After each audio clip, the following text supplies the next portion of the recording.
السلام علیکم ورحمۃ اللہ وبرکاتہ، نحمده ونصلی علی رسولہ الکریم، اما بعد فاعوذ باللہ من الشیطان الرجیم، بسم اللہ الرحمن الرحیم، رب اشرح لی صدری ویسر لی امری واحلل عقدۃ من لسانی یفقہوا قولی۔ درود پڑھیے۔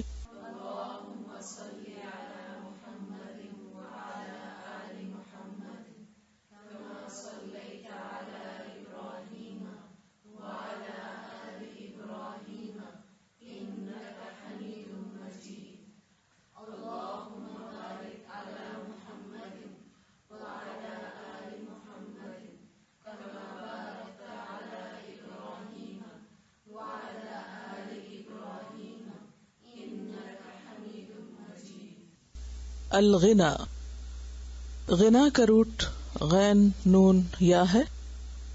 غنن کا معنی ہوتا ہے اکتفا کرنا، اور تغنا کا معنی ہوتا ہے مالدار ہونا۔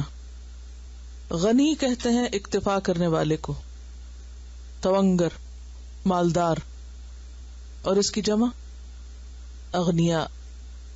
اور استغنا کا معنی ہوتا ہے بے نیاز ہونا۔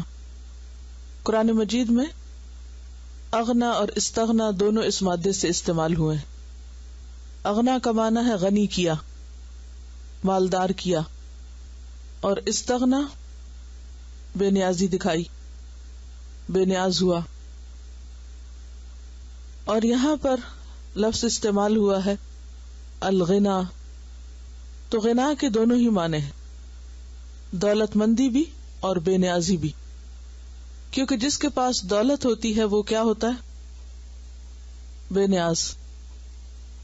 وہ عام طور پر دوسروں کا محتاج نہیں رہتا۔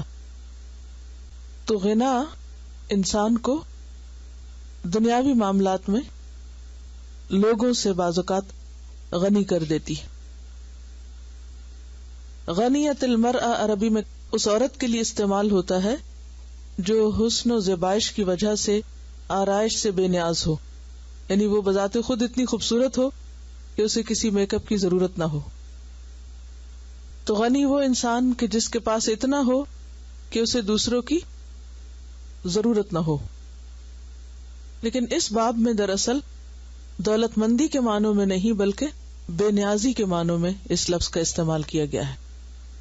قال اللہ تعالی ومن کان غنیا فلیستعفف النساء، اللہ تعالی کا ارشاد ہے یتیم کا جو سرپرست مالدار ہو وہ پرہیزگاری سے کام لے۔ سورۃ النساء میں جہاں یتیموں کے حقوق کا بیان ہے وہاں پر یہ آیت آتی ہے کہ یتیم وہ بچے جن کے باپ فوت ہو جائیں جب وہ کسی اور رشتہ دار یا غیر رشتہ دار کی سرپرستی میں آئیں تو وہ سرپرست یا گارڈین اگر خود مالدار ہے، من کان غنیا فلیستعفف، تو اسے چاہیے کہ وہ یتیم کے مال میں سے کچھ نہ لے، یعنی جو خدمت وہ یتیم کی کر رہا ہے اس کا معاوضہ نہ لے بلکہ فی سبیل اللہ اس کی خدمت کرے۔ تو یہاں غنی کا لفظ دولت مند ہونے کے معنوں میں ہے۔ اسی طرح جمع کے صیغے میں یہ لفظ استعمال ہوا ہے سورۃ البقرہ 273 میں، قال اللہ تعالی للفقراء الذین احصروا فی سبیل اللہ لا يستطيعون ضربا في الارض يحسبهم الجاهل اغنياء من التعفف۔ آیت پوری کر لیجئے کیونکہ آدھی آیت سے باب کا مفہوم نہیں نکلتا۔ للفقراء الذين احصروا في سبيل الله لا يستطيعون ضربا في الارض يحسبهم الجاهل اغنياء من التعفف تعرفهم بسيماهم لا يسألون الناس الحافا وما تنفقوا من خیر فإن اللہ بہ علیم۔ اس کا معنی کیا ہے؟ اللہ تعالیٰ کا ارشاد ہے خاص طور پر مدد کے مستحق وہ تنگ دست لوگ ہیں جو اللہ کے کام میں ایسے گر گئے ہیں، مصروف ہو گئے ہیں کہ اپنی ذاتی کسب معاش کے لیے زمین میں کوئی دوڑ دھوپ نہیں کر سکتے، یعنی خود اپنی روزی کا بندوبست نہیں کر سکتے۔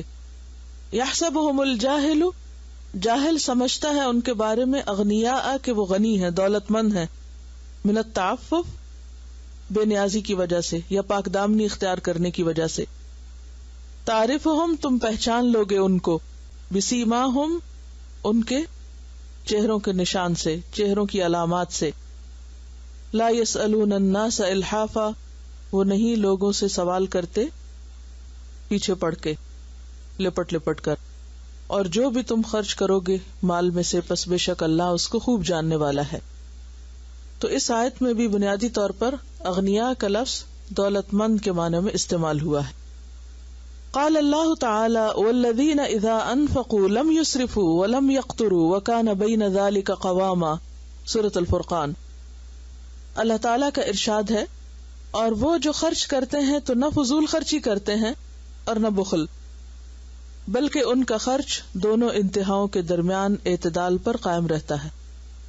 تو مراد اس سے یہ ہے کہ ایک مومن کے لیے نہ تو اسراف کا راستہ درست ہے اور نہ ہی بخل کا.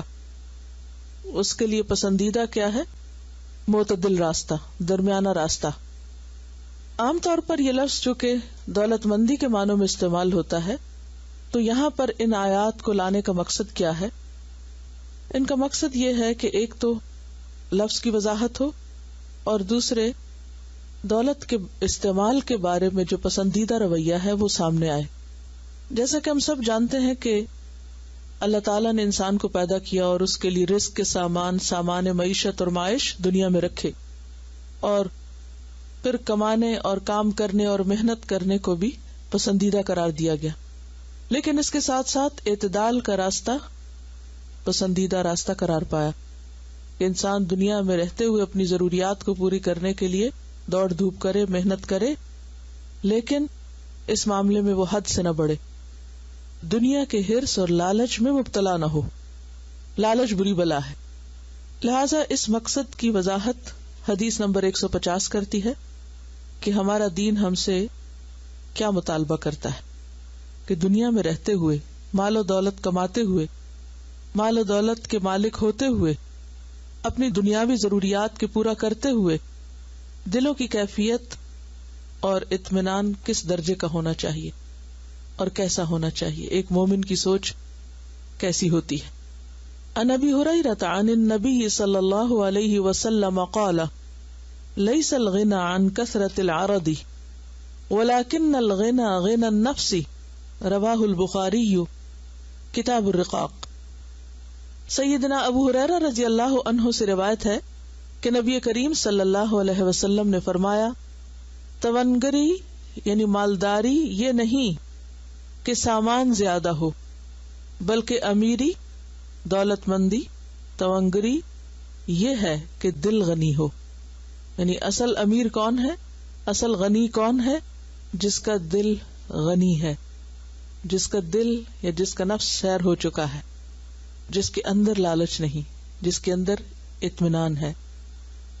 لفظی وضاحت دیکھیے. ان ابی ہریرہ، ابو ہریرہ رضی اللہ عنہ سے روایت ہے، ان النبی، وہ نبی صلی اللہ علیہ وسلم سے روایت کرتے ہیں، قال، آپ نے فرمایا، لیس الغنى، نہیں ہے دولت مندی، دولت مند ہونا، مالدار ہونا، عن کثرت العرض، سامان کی کثرت سے. عرض کہتے ہیں سامان کو. کسی کے دولت مندی کا اظہار اس کے پاس سامان کی یعنی دنیاوی سامان کی ریل پیل یا کثرت سے نہیں ہوتا. عام طور پر کسی کے دولت مند ہونے کا معیار کیا ہوتا ہے؟ آپ کس کو دیکھ کر کہتے ہیں کہ یہ شخص دولت مند ہے؟ دولت مند شخص کی پہچان کیا ہوتی؟ کہ مثلاً اس کے پاس لباس بہت اچھا ہے، یا اس نے بہت زیور پہن رکھا ہے، یا اس کے گھر میں فرنیچر بہت اعلیٰ درجے کا ہے، یا خود گھر بہت اعلیٰ قسم کا ہے، گاڑی بہت اچھی ہے. تو ان چیزوں کو دیکھ کر لوگ عام طور پر اندازہ لگاتے ہیں کہ کسی شخص کی مالی حیثیت کیا ہے، وہ امیر ہے یا غریب ہے، دولت مند ہے یا فقیر ہے. تو نبی صلی اللہ علیہ وسلم کیا فرما رہے ہیں کہ کسی کے دولت مند ہونے کی اصل علامت یہ نہیں کہ وہ دولت مند ہے، کہ اس کے پاس ڈھیروں مال ہے. اصل دولت مند کون ہے؟ ولیکن الغنى، اصل دولت مندی، غنى النفس، نفس کی دولت مندی، اندر کی بے نیازی، دل کا لالچ سے خالی ہونا ہے. اب تو معیار بالکل ہی الٹ گیا.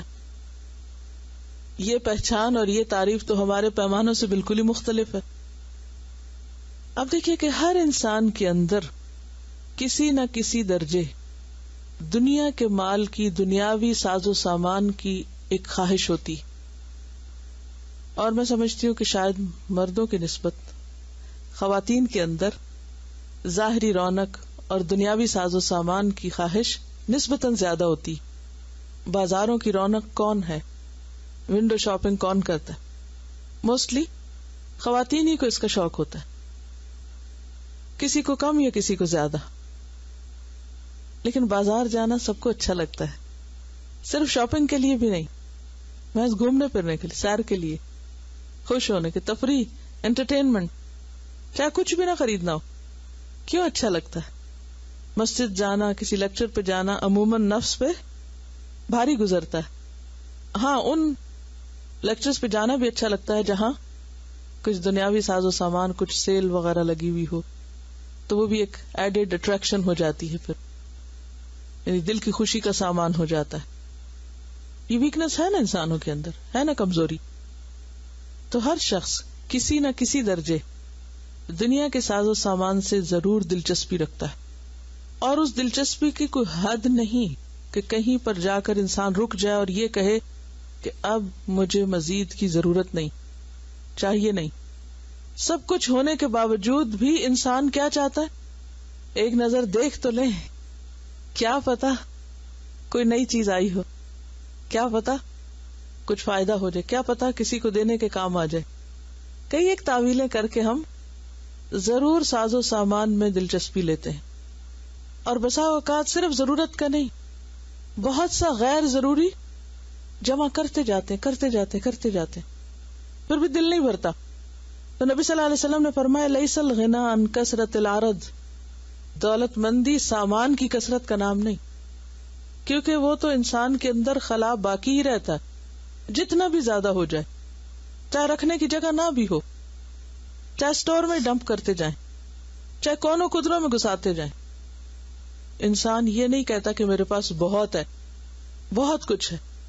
یہ بہت کم لوگ ہیں جو یہ کہتے ہوئے سنائی دیں کہ اللہ کا دیا بہت کچھ، سبھی کچھ. اکثر لوگ کیا کہتے سنائی دیتے؟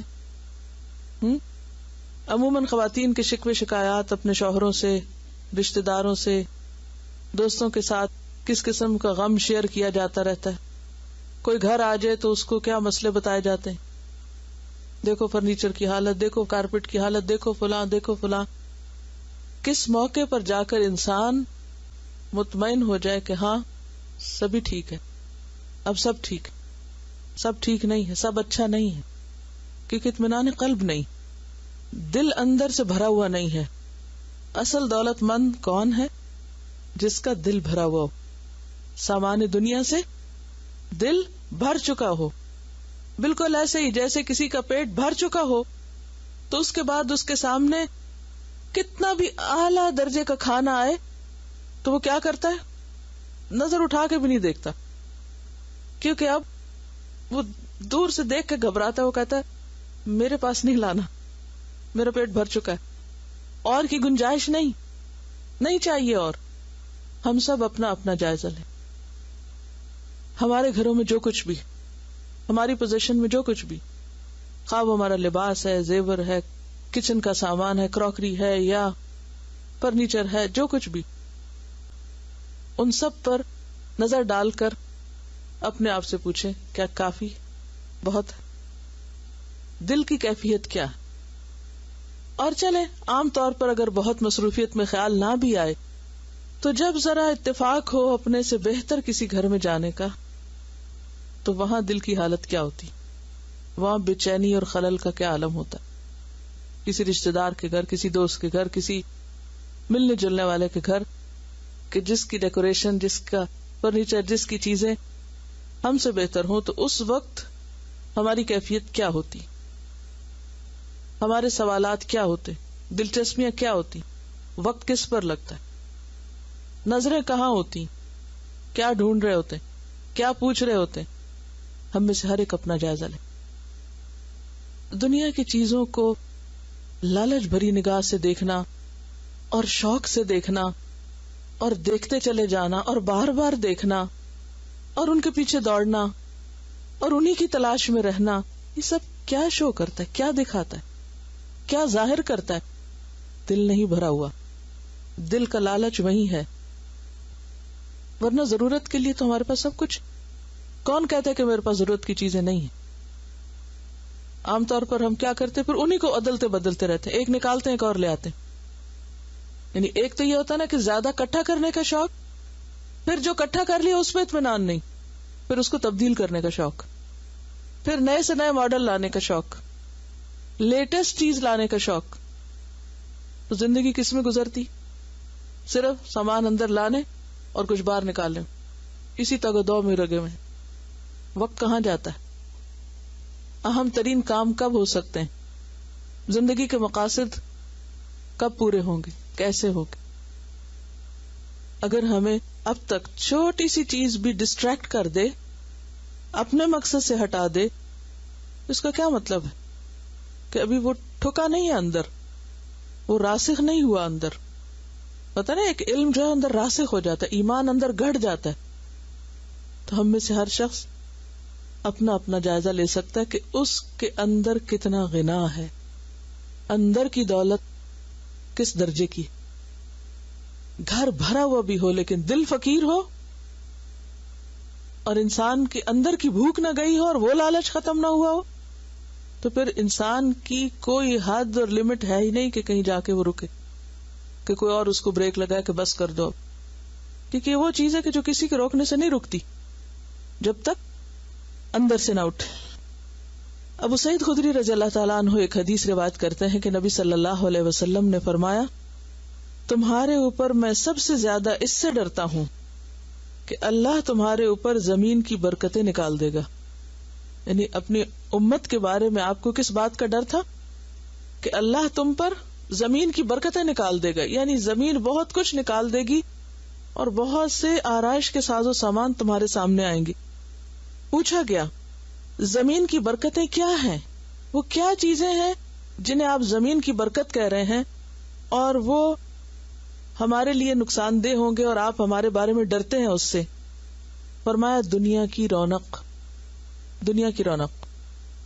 آپ صلی اللہ علیہ وسلم آئندہ آنے والے حالات کے بارے میں ایک طرح سے پیشن گوئی کر رہے تھے کہ میری امت کو جو چیز اصل مقصد سے ہٹا دے گی، آخرت کا غم اور فکر بھلا دے گی، وہ دنیا کی رونقیں ہوں گی اور زمین کی برکتیں. اب آپ دیکھیے کہ زمین میں تیل بھی ہے، سونا بھی ہے، آئل اینڈ گیس. اس کے نکلنے سے کیا ہوا؟ ہم نے کیا خریدا؟ اس کے عوض کیا حاصل کیا گیا؟ جن مسلمانوں کے پاس یہ سب کچھ دوسروں کی نسبت زیادہ ہے، وہ اس کے عوض کیا حاصل کر رہے ہیں، کیا لے رہے ہیں؟ ضروریات، مقاصد کی تکمیل، دنیا کی رونق. آپ نے اس فتنے سے ڈرایا کہ مجھے اس کا ڈر ہے تمہارے بارے میں. ہوتا کیا ہے؟ نمازیں بھی پڑھ لی جاتی ہیں، رمضان میں مسجدیں بھی آباد ہو جاتی ہیں، حج عمرے پہ بھی بے شمار مخلوق پہنچ جاتی، صدقہ خیرات بھی ہو جاتا ہے. لیکن امت وسط جس مقصد کے لیے اٹھائی گئی، وہ مقصد اسے پش چلا جاتا ہے. وَكَذَلِكَ جَعَلْنَاكُمْ أُمَّةً وَسَطًا لِتَكُونُوا شُهَدَاءَ عَلَى النَّاسِ وَيَكُونَ الرَّسُولُ عَلَيْكُمْ شَهِيدًا. اس کا احساس ہی نہیں، اس کی طرف توجہ ہی نہیں. ان مقاصد کے لیے ہمارے پیسے کا کتنے فیصد استعمال ہوتا ہے؟ ہم زیادہ سے زیادہ اگر کچھ صدقہ خیرات نکالتے بھی ہیں تو عموماً کیا ہوتا ہے؟ بس ایسے ہی جیسے آگ بجھانے کا کام ہوتا ہے نا. آگ بجھانا کیا ہوتا ہے؟ کہیں آگ لگ جاتی ہے تو پھر سارے مل کے وہاں پانی ڈال دیتے ہیں یا اوپر کوئی چیز ڈال دیتے ہیں تو وہ آگ بجھ گئی، پھر ادھر لگ گئی تو تھوڑی ادھر ڈال دی، پھر ادھر لگ تو ادھر. امت مسلمہ یہ کر رہی ہے. بس کہیں کوئی طوفان آ گیا، کوئی زلزلہ آ گیا، کوئی مصیبت آ گئی، کہیں کوئی قحط پڑ گیا تو مانگ تانگ کے ادھر ادھر لوگوں کو ہلا جلا کے تھوڑے سے پیسے اکٹھے کیے، وہاں ڈالے، وہ آگ بجھی اور اس کے بعد پھر بھول گئے سب. ان کی تربیت، تعلیم آخرت کے لیے اور اس کے بعد باقی دنیا کی آخرت کی زندگی کے لیے ہم سب اس زمین کی برکت سے کیا فائدہ اٹھا رہے ہیں ہم سب جانتے ہیں. ہم نے کتنے ریسرچ سینٹر قائم کیے، کتنی یونیورسٹیاں بنائی، کتنے تعلیمی ادارے بنائے اس سارے مال و دولت کے عوض، کتنی کتابیں چھپتی ہیں. ہماری انرجیز کہاں لگ رہی؟ اس پیسے سے ہمارے کیا مقاصد پورے ہوتے ہیں؟ صرف ذاتی خواہشات، سیر و تفریح، عیش و عشرت، آرام. اور اس میں یہ نہیں ہوتا کہ واقعی کچھ حقیقی ضرورت ہوتی ہے. ایک جگہ جا کے دیکھتے ہیں، وہاں کچھ پسند نہیں آتا، وہ دل سے اتر جاتا ہے. ایک اور ڈیزائنر کا دیکھتے ہیں، کبھی کہیں گھومتے ہیں، کبھی کہیں. مشرق و مغرب چھان مارے ہیں خواہشات پوری کرنے میں، مگر وہ کہیں بھی پوری نہیں ہو پاتی. کہیں چین نہیں ہے، کہیں کوئی لمٹ یا حد نہیں ہے کہ بس یہاں ختم اور اس کے بعد کچھ اور کرو، کچھ پڑھو لکھو، کوئی منصوبہ بناؤ دنیا سے جہالت، مصیبت، تکلیف دور کرنے کا. ہم سب بھی اپنی اپنی لسٹوں پہ غور کریں. ہماری فہرستیں کہیں ابھی تک نامکمل تو نہیں؟ سامان کی فہرستیں بناتے ہیں نا،